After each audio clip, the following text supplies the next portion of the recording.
Wait, hold up. People come in all different sizes. Are bigger people made of more cells, or are they just made of larger cells? Like, does that guy have the same number of cells as I do? Wait, no. The size of cells actually falls under the constraint of physics. They can only get to be a certain size and still function properly. So then, that must mean that if people were bigger, they would have more cells, right? I mean, yeah, that makes sense. Everybody starts out as a single cell and they grow larger as cells divide. So every smaller person is a person who failed to achieve largeness because they failed to make as many cells, right? So then if you look at Daniel Radcliffe and Will Smith, not only is there a skills gap, but there's also a cells gap. Okay, but actually, cells increase their numbers by dividing, but the ability to divide is not actually infinite. Each time a cell replicates, it loses parts. So a cell can replicate about 40-ish times before it loses too many parts and has to stop. Okay, wait, so if everybody starts out as a single cell, and the larger people are larger because they ended up with more cells, and they have more cells because their cells replicated more, but cells can only replicate a limited number of times, then does that mean that people who have more cells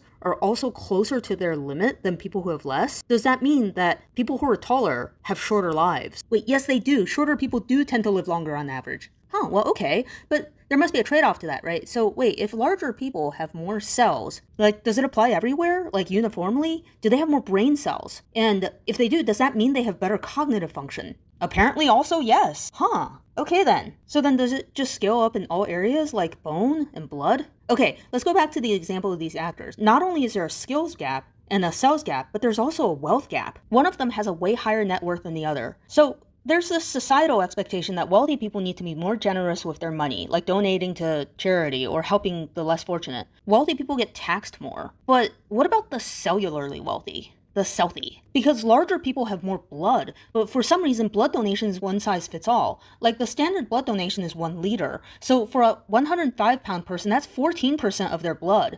For a 300-pound person, that's only 4% of their blood. And this just seems insane to me. It's like asking everybody to donate $800 regardless of whether you're waiting tables at a diner or running a Fortune 500 company. Why doesn't blood donation scale up with the size of the person? Like, tall people have more and they can afford to give more. Like, it's only fair, right? People love saying eat the rich, but shouldn't we also be eating the tall?